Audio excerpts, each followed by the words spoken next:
শুরু করি, ঠিক আছে? থাকবো না মোরা ঘরের ভিতর, ভূমিকম্প হলে ছুটে বেরিয়ে আসবো চলে ফাঁকা মাঠের কোলে। থাকবো না মোরা। এই গুড মর্নিং, সবাই ভালো আছো? আমি খুব ভালো আছি। আচ্ছা, এই যে সকালবেলা যখন প্রার্থনা হলো তখন দেখবে তোমাদের আকাশের বললো যে কালকে রাতে নাকি ভূমিকম্প হয়েছিল। তা কে কে এই ভূমিকম্প বুঝতে পেরেছিলে বলো তো আমাকে? তোমরা কেউ কি ভূমিকম্প হয়েছিল কিনা বুঝতে পেরেছিলে?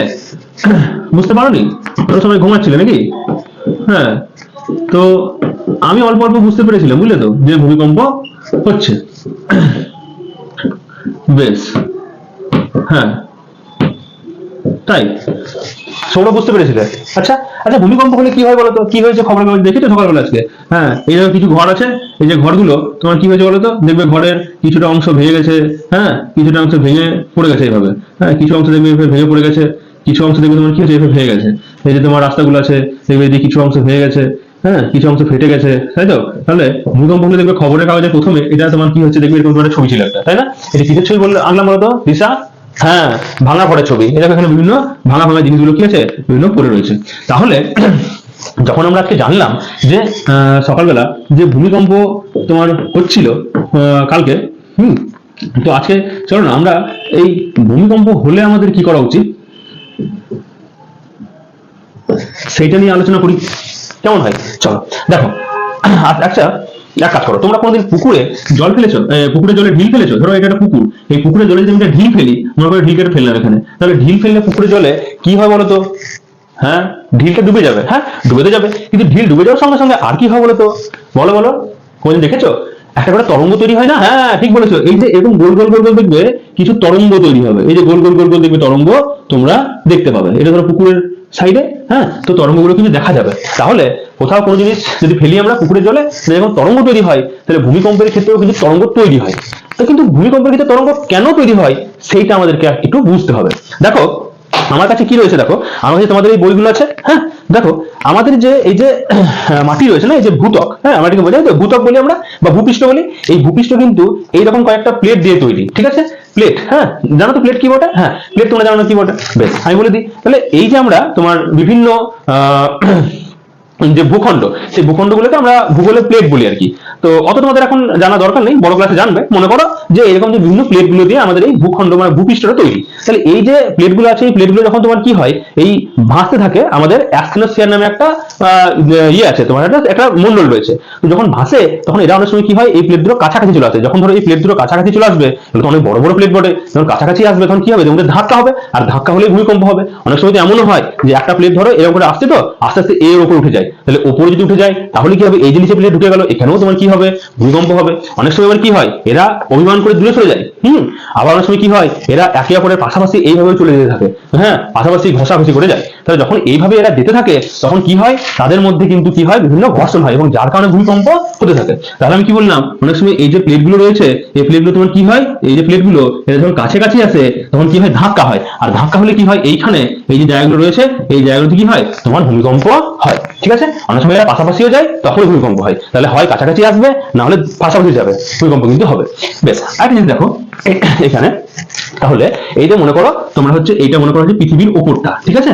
আর এই যে পৃথিবীর ওপরটা আমি আঁকলাম এইভাবে, আমি যদি জয়েন করে দিই তাহলে দেখো মনে করো যে এখানে কি হচ্ছে, একটা ভূমিকম্প তৈরি হচ্ছে। এটা হচ্ছে আমাদের পৃথিবীর ওপরটা এটা। হ্যাঁ, এটা হচ্ছে পৃথিবীর ওপরটা। এখানে বিভিন্ন ঘর বাড়ি তোমার এখানে রয়েছে, ঘর বাড়িগুলো রয়েছে এখানে। হ্যাঁ, এটা পৃথিবীর ওপরটা, আমরা পৃথিবীর এখানে রয়েছি। হ্যাঁ, উপরে। এবার মনে করো এই যে ঘর বাড়িগুলো রয়েছে, এখান থেকে কি হচ্ছে, এখানে হয়তো ভূমিকম্প সৃষ্টি হলো, ঠিক আছে? কোনো কারণে এই পাতগুলো ধাক্কা ধাক্কি করলো, এখানে ভূমিকম্প সৃষ্টি হলো। তাহলে এই যে জায়গাটা ভূমিকম্প সৃষ্টি হলো, যেখানে সৃষ্টি হয় সেটাকে আমরা কি বলে জানো? সেটাকে আমরা কেন্দ্র বলি। তাহলে আমরা বলবো এটাই কি, এটাকে বলবো আমরা হচ্ছে কেন্দ্র। ঠিক আছে? এবার যখনই সৃষ্টি হয়, যখন পুকুরে জলে ঢিল মারলাম তখন কি হয়, তরঙ্গ সৃষ্টি হয়। তো সেরকম এখান থেকে কি তরঙ্গ সৃষ্টি হয় এবং তরঙ্গগুলো কি এখানে গিয়ে ধাক্কা মারে। তো এই যে ভূপৃষ্ঠ আছে, এটা হচ্ছে কি ভূপৃষ্ঠ, তাই তো? তাহলে ভূপৃষ্ঠ যেখানে গিয়ে প্রথম ধাক্কা মারে সেই জায়গাটাকে আমরা কি বলি জানো? উপকেন্দ্র। কি বললাম? কি বলি? উপকেন্দ্র। বাহ, খুব ভালো বুঝেছো তোমরা। তাহলে এই যে তরঙ্গ এই যে আসছে, এটাকে আমরা কি বলি বলতো? তরঙ্গ। ঠিক আছে? তরঙ্গ। তাহলে এই যে ভূমিকম্প, এই ভূমিকম্পকে আমরা দেখো, এই যে ভূমিকম্প বলছি আমরা, মানে কি বলতো? ভূমিকম্প মানে কি, ভূমি বা মাটির কাঁপা, তাই তো, ভূমি কাঁপা, ভূমি কাঁপছে, ভূমি কি হচ্ছে, কাঁপছে, তাহলে ভূমি কাঁপা, এটাকে আমরা ইংলিশে কি বলে জানো, আর্থকোয়েক। হ্যাঁ, EARTHQUAKE,